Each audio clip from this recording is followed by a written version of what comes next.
Hi everyone, Pete Snow here for Xylem Rental Solutions. Today we're talking about suction cavitation, which can often occur in suction lift centrifugal pumps. Also, we'll talk about net positive suction head, or NPSH for short, and the two types of NPSH, net positive suction head available and net positive suction head required. But first, here's a little background information. Fact: a hot air balloon floats in the sky.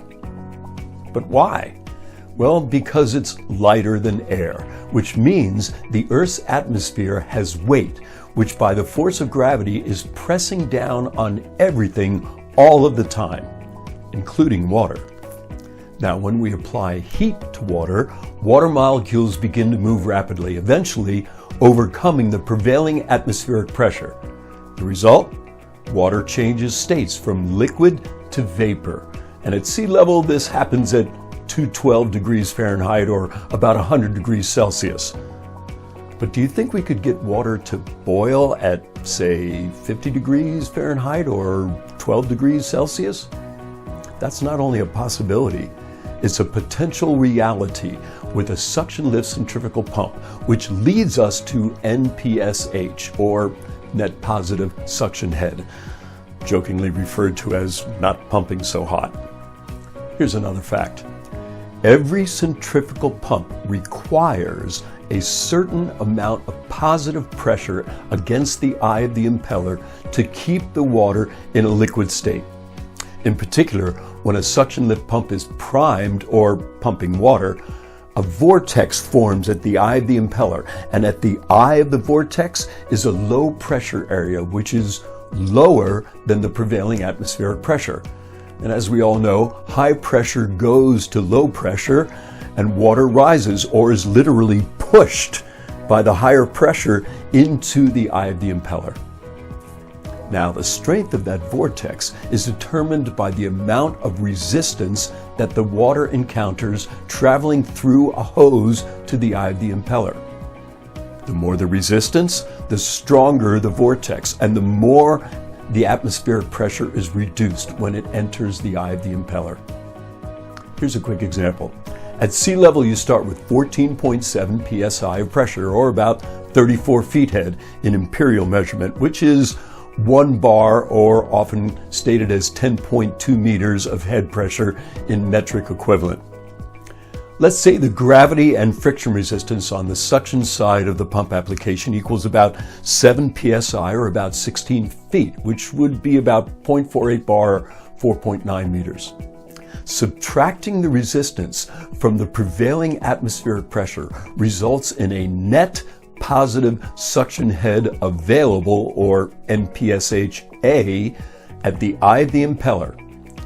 In this example, the NPSH-A would be about 18 feet, or about 5.3 meters of available positive pressure. Now, available is the key word here. We started with 34 feet of positive pressure available, but after overcoming the resistance on the suction side of the application, the net positive suction head available, or NPSH-A, was reduced to 18 feet, or about 5.3 meters when the water reached the vortex at the eye of the impeller.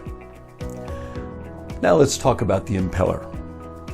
As stated earlier, each centrifugal pump requires, and that's another key word, a certain amount of positive pressure pushing against the impeller to keep the water in a liquid state.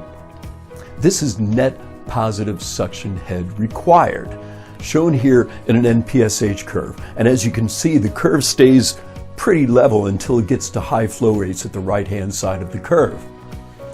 In this particular curve, a CD150M impeller would require about 7 feet of positive pressure, or about 2.5 meters, pushing against it to keep the water in a liquid state. That's NPSH-R. Now here's the key message of this whole video. When water hits the eye of the impeller, the pressure, or net positive suction head available, must be greater than the net positive suction head required by the impeller. Mathematically, when NPSH-A is greater than NPSH-R, then the water stays in a liquid state. However, if NPSH-A is less than NPSH-R, water will turn to vapor, or literally boil, and bubbles will form. What happens next is what causes all the damage. As the vapor bubbles leave the eye, the vanes of the impeller strike the bubbles and pressurize them. And now NPSH-A is greater than NPSH-R. The result is that the vapor bubbles are unable to hold their shape due to the surrounding pressure. The bubbles literally implode. Watch the sequence behind me here. The pressure pushes on the bubble that now struggles to hold its shape. The final result is that the bubble implodes and a water jet of tremendous force strikes the leading edge of the impeller vane. The resulting sound of all those implosions is that the pump sounds like it's pumping rocks. This is suction cavitation. The damage caused includes pitting to the leading edge of the impeller vanes and to the front wear plate. The pump loses efficiency and productivity. An example of an impeller that suffered suction cavitation appears behind me. That was a costly repair. So what's the solution? The solution is to reduce the amount of resistance on the suction side of the pump. Follow the logic stream here.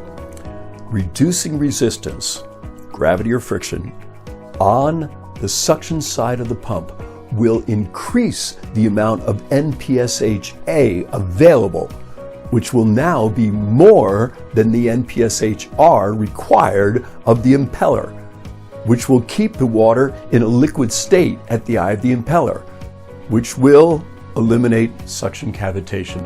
Or more simply stated, NPSH-A is greater than NPSH-R. But what if you walk up on an application and you hear the sound of the rocks and you think the pump might be cavitating? Here's a way you can be sure. Touch the volute, the body of the pump. If it's hot, the pump is discharge cavitating, and that's a completely different situation. In that case, shut the pump down and call your pump representative for assistance. If the pump is cool to the touch, the pump is suction cavitating. And if it's a diesel-powered portable pump experiencing suction cavitation, slow down the speed of the pump. This will reduce the flow and thereby the velocity of water traveling through the suction hose. And with that reduced friction from the reduced velocity, net positive suction head available, or NPSH-A, will increase, which will now be more than the NPSH-R required. The sound of the rocks should go away. But if you're in the design phase of a portable pump system and due to the physical conditions of the job site, gravity and/or friction resistance are high, to avoid suction cavitation, do one or both of the following. First, reduce the gravity resistance by either raising the level of water or lowering the level of the pump to get it closer to the product.